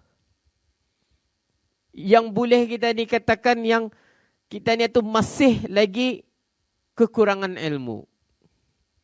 Sampai kecuaian kita ni syahadah selama ni kita ni titik beratkan. Tani sabut saja. Tapi mana ikrar kita ni? Mana tasdik kita ni? Mana amal kita ni? Okey? Dijelaskannya di sana. Pertama daripada 2 tangan kamu. Dosa kita ni yang pertama, anggota kita ni yang pertama dari 2 tangan. Selepas itu yang kedua daripada 2 mata. Selepas itu daripada 2 kaki kamu. Yang keempat daripada lidah kamu. Yang kelima daripada apa ni? Daripada pertama kali ni Ustaz. Daripada perutmu. Bum, pertam, ya saja tu. Artinya ejaan lama perutmu. Dan yang keenam daripada 2 telingamu. Dan yang ketujuh daripada apa tu? Bahasa Arab sambungnya dengan Melayu. Farajmu. Kemaluan kamu. Dosa kita ni dari 7 ni. Sebab itu kalau nada dari 7 ni akan kuranglah dosa kita ni. Orang yang buta, orang yang tuli dan sebagainya. Satu tadi bersyukur. Bersyukur kepada Allah Subhanahu wa taala kerana menjadikan kita ni sempurna insya-Allah. Maka tiap satu-satu daripada yang 7 kalimah itu menutupi ia akan maksiat yang satu anggota yang 7 itu. Memang diulangnya balik tu. Artinya 7 perkataan tadi daripada la ilaha illallah Muhammadur Rasulullah akan menutup segala dosa-dosa yang dilakukan oleh anggota tubuh badan kita ni yang zahir. Kalau menurut Imam Al-Ghazali itu dipanggil sebagai 7 anggota yang zahir. Dan isyarat pula 7 kalimah itu kepada 7 apa di sana? Pintu neraka. Allahu Akbar. Pintu neraka pun ada 7. Dan akhirnya dengan kita ni menjaga syahadah kita ni, 7 kalimah ni akan membuka seluas-luasnya 7 lagi pintu syurga. Itu dihuraikannya di sana. Itu dihuraikan dengan penuh mendalam, dengan penuh detail. Sebab itu lagi ditekankan di sini ada satu kenyataan yang di akhir di sana, la tasihhul ibadah illa bima'rifatil ma'bud. Indah sah ibadah kita ni selagi mana kita ni indah mengenal pencipta kita ni, iaitu mengenal Allah Subhanahu wa taala yang kita ni sembah. Okay. Ini di antara penjelasan berkaitan dengan syahadah. Berkaitan dengan syahadah, dan selepas itu Syekh Ismail Minangkabau telah menjelaskan untuk ibadah kita ni diterima, kita ni perlu mengenal Allah. Bagaimana kita ni mengenal Allah? Kita ni perlu mengenal kepada nama-nama Allah. Sebab itu wa'allamal adama asma'a kullaha. Allah mengajarkan Nabi Adam nama-nama Allah. Ini di antaranya Asmaul Husna. Nama-nama pun masuk dalam kitab ini. Jadi inilah di antara permulaan kita ni dalam mengenal rukun Islam. Yang selama ini kita ni rasa kita ni sudah hafal. Betul hafal. Tapi faham belum tahu. Dan mudah-mudahan dengan ada sedikit ilmu kita ni, setiap malam kan kita ni bincangkan. Adalah secara detail lah, dah sampat. Sebabnya 6 minggu kena. 6 minggu, sebulan lebih. Sebulan lebih. Kalau buat pengajian, untuk satu kitab ni pun selalunya mengambil masa 1 semester. Pun indah habis juga. Indah habis. Itulah bisanya juga. Sekarang kalau kita rasa awal habis, awal jam boring tiap. Macam tu bah. Biarin dah mau habis. Memang dah habis lah. Memang ilmu Allah ni dah habis. So, ini di antara perbincangan kita ni. Mudah-mudahan apa yang disampaikan itu sedikit sebanyak membuka minda kita ni. Bukan mengajar bis kita, tapi hanya berkongsi dengan bis kita. Saya pun indah berapa arif juga. Saya pun indah berapa alim juga. Saya pun masih belajar dan terus belajar. Kalau sekiranya ada apa-apa yang kewahaman bis kita, yang bis kita tidak paham, bis kita boleh tanyakan. Berkaitan dengan setiap tajuk yang kita ni jelaskan ini. Untuk hari ini, kita ni bukakanlah persoalan berkaitan dengan syahadah. Jangan yang lain dulu solat apa tu kemudian. Ini syahadah dulu. Kalau ada apa-apa kan bis kita tanya, kita ni ada lebih kurang beberapa minit saja lagi. Tapi biasanya jarang pulang bertanya ni, alhamdulillah. Itu kehebatan tadi orang Brunei, mudah faham. Ada? Ada, alhamdulillah. Waalaikumsalam warahmatullahi. Okey. Apa perbezaannya tu? Perbezaannya siapa dapat menjawab ni? Mana dia? Bai'ah. Bai'ah artinya secara umumnya adalah perjanjian. Perjanjian yang secara, ini dijelaskannya di sini.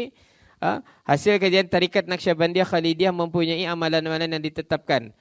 Kalau kita ni sebut pada Naqsyabandiyah tarikat, saya tidak mengulas panjang tentang tarikat ya. Sebab saya sendiri pun indah dan mengikuti mana-mana tarikat.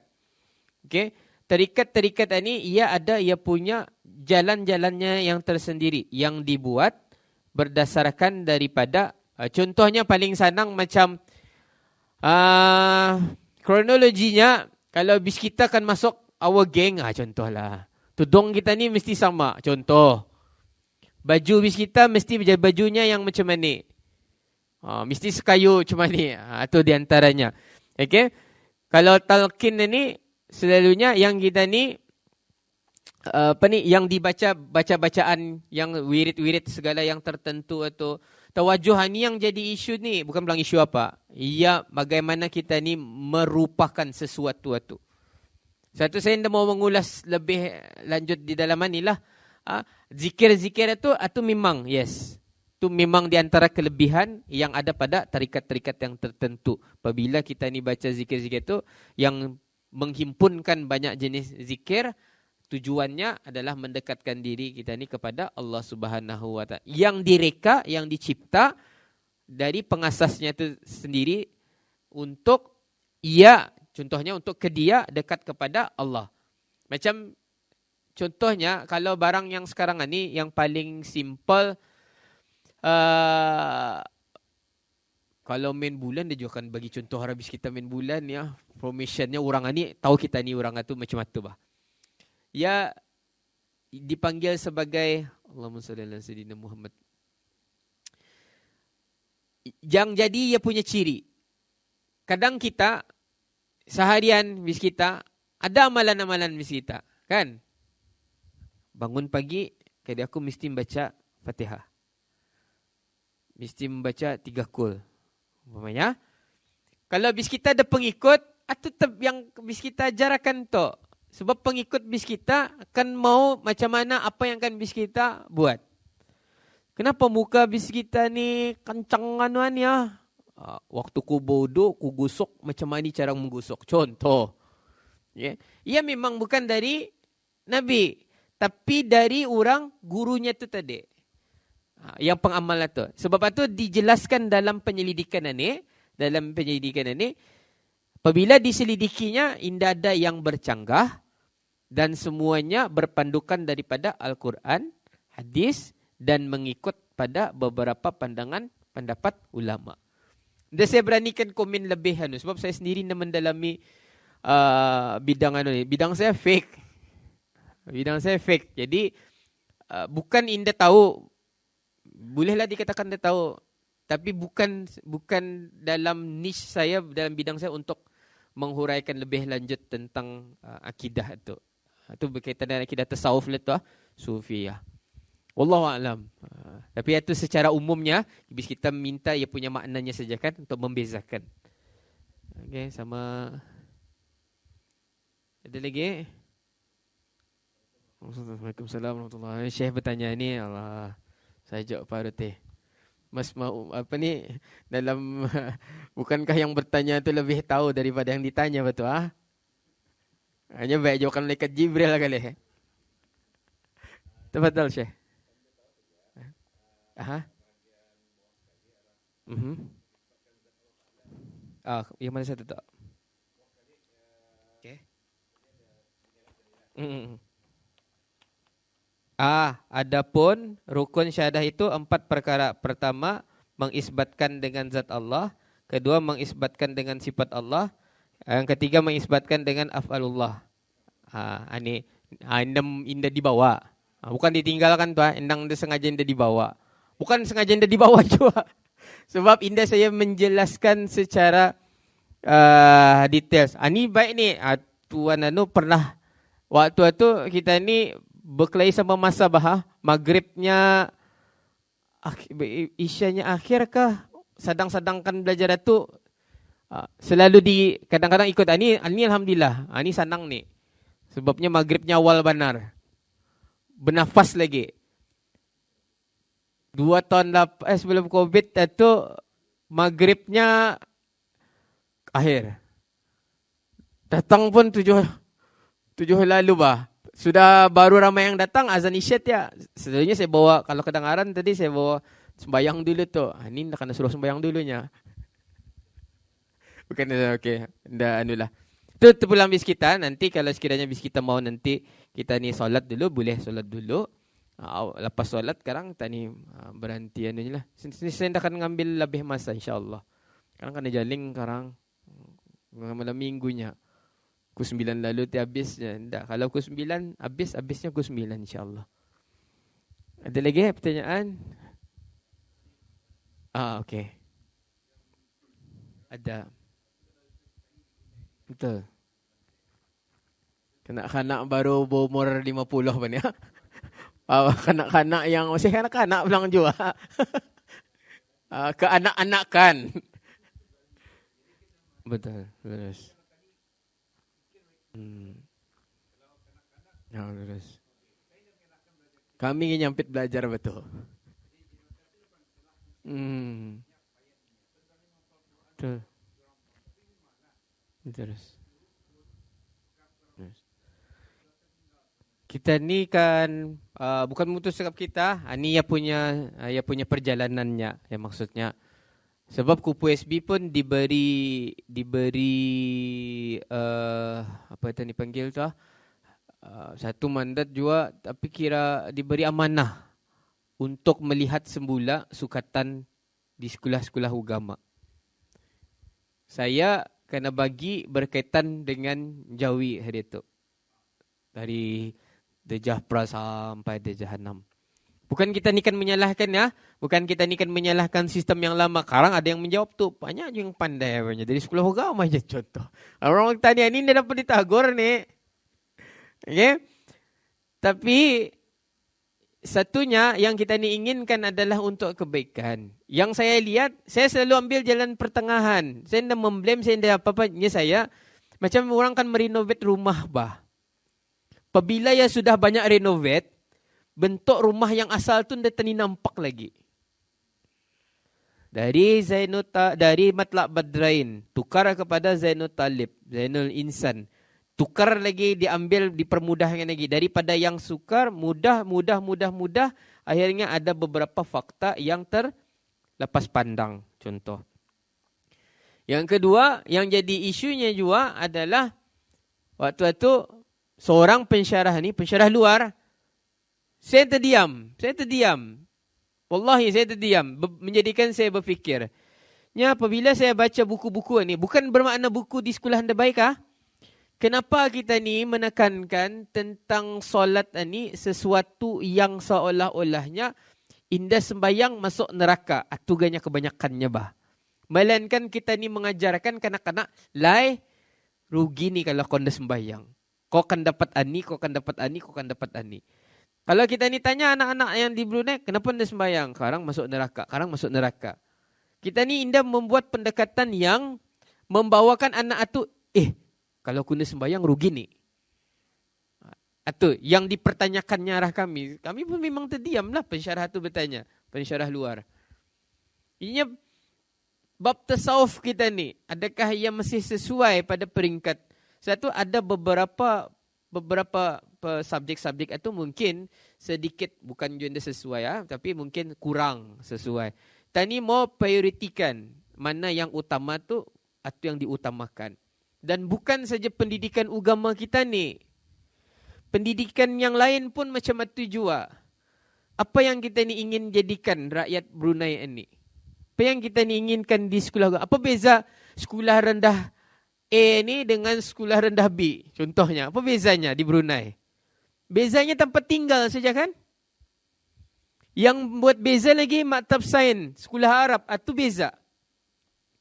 Kalau ia akan pindah ke sekolah Kiarong, lepas itu akan pindah ke sekolah rendah Sengkurong, ia akan pindah ke sekolah rendah Tungku, tidak ada beza. Sebab subjeknya semua sama. Semua sama. Dan kalau kita ni bercakap lagi berkaitan dengan sejarah, inilah yang menyebabkan kenapa pendidikan kita ni masih perlu kepada sesuatu yang dari luar. Kurangkah, question mark yang besar, adakah di Brunei ini indah cukup ilmuwan-ilmuwan yang ada? Dan itu banyak pembahasan. Lulusnya kita tu, jangan kita ni salahkan kanak-kanak masa ni lah. Saya selalu membawa jua waktu ceramah motivasi. 8A bukan mustahil masa ni. La ilaha illallah. Yang mumtaz ta pun banyak. 8A, 3A, 8O. Tapi apabila kita ni cerminkan kepada akhlak, ini yang jadi masalah. Sebab kajian saya tentang akhlak. Nilai-nilai MIB, akhlak itu. Macam mana kita ni kan menekankan akhlak ni. Sesuatu isu yang dipandang ringan, tapi sebetulnya cukup berat. Contohnya, berdasarkan daripada sejarah ketamadunan Greek Rome yang lebih hebat melangkaui rakyat kaum-kaum yang waktunya tu, sezamannya tu, gugur, runtuh macam itu saja disebabkan indah ada akhlaknya. Runtuh. Kita ni berada pada fasa tu masa ni. Apa payah? Mana payah? Sekolah di rumah saja, boleh Google, boleh PAS. Pandai lagi kanak-kanak kan. Waktu belajar online learning, cuba kita lihat berapa ramai yang high score. Cigu-cigu pun senang rasanya. Lurus saja nih jawapan kanak-kanak ni. Atau waktu online tah, balik sudah ke sekolah, sakit kepala guru-guru. Siapa yang menjawab tu? Latihan atau lulus semua. Okey, lagilah bergambaran. Bis kita lihat kalau ada projek untuk kanak-kanak. Bukan menyindirnya, bukan menyindir. Payahkan bagi markah apa? Markah 10. Minta buat rumah dengan lawannya rumahnya ni. Ini kanak-kanak ni kalau macam mana ni orang Brunei arkitek sudah apa ni? Sudah membaca status yang ada punya. Alhamdulillah siap jual kanak-kanak punya projek ni. Bapaknya membuat. Mamanya membuat. Satu saya sendiri, saya ditakdirkan juga tahun ini semester ni migang dekan halihwal pelajar. Yang benda yang paling saya elak. Yang saya ingin mau sebenarnya jadi dekan halihwal pelajar. Mikirkan pelajaran ni, baik mikirkan diri sendiri bah. Yang paling saya elak. Mula-mula yang saya buat apabila indong datang membawa anak-anak ke belajar ke kupuknya saya, izinkan kami kupu SB menjaga anak habis kita. Jangan tah lagi diikutkan. Brunei masa ni sampai peringkat universiti pun indong turut-turutan. Tolong tah, biarkan dia sendiri. Biarkan dia sendiri. Kalau indah, payah kita ni. Berhadapan dengan generasi yang mungkin indah ada mendiri, satu. Mungkin juga kadang-kadang kita ni, salah kita ni juga takutkan melepaskan. Artinya bukan pada satu pihak, pada semua pihak. Semua pihak. Jadi saya setuju dengan yang tuan tadi itu, kita ni perlu juga lihat benda-benda macam ni supaya jangan macam kita ni bah. Sudah kanak-kanak umur 40-an, 50-an, 60-an ni baru tahu syahadah tu ada bahagian-bahagiannya. Jadi mudah-mudahan insya-Allah mana-mana yang dapat satu perbincangan, satu sesi perbincangan yang baik juga akan membuka minda kita ni. Sebab inilah di antara tujuan kupu SB juga sebenarnya. Sebab kita ni tidak mau bergerak sendiri. Bis kita boleh menyampaikan, keluarga bis kita, peradian bis kita akan merubah paradigma kita ni, akan merubah pemikiran kita ni insya-Allah. Barangkali cukuplah sampai di sini saja. Angam lagi seminitnya lagi tu. Seminit, halalkan seminit ni. Sampailah sekarang tu pukul 9 dengan kita ni akhiri sama-sama membaca tasbih farah dan surah Al-Asr. Subhanakallahumma wa bihamdik, asyhadu an la ilaha illa anta, astaghfiruka wa atubu ilaik. Bismillahirrahmanirrahim. Wal 'asr innal insana lafi khusr illa alladhina amanu wa 'amilus solihat wa tawasaw bil haqqi wa tawasaw bis sabr. Shadaqallahul azim. Assalamualaikum warahmatullahi wabarakatuh. Dan saya mohon maaf kalau ada terkasar bahasa ataupun tersilap kata. Andai kata ada tersalah dalam penyampaian, mohon betulkan juga insya-Allah.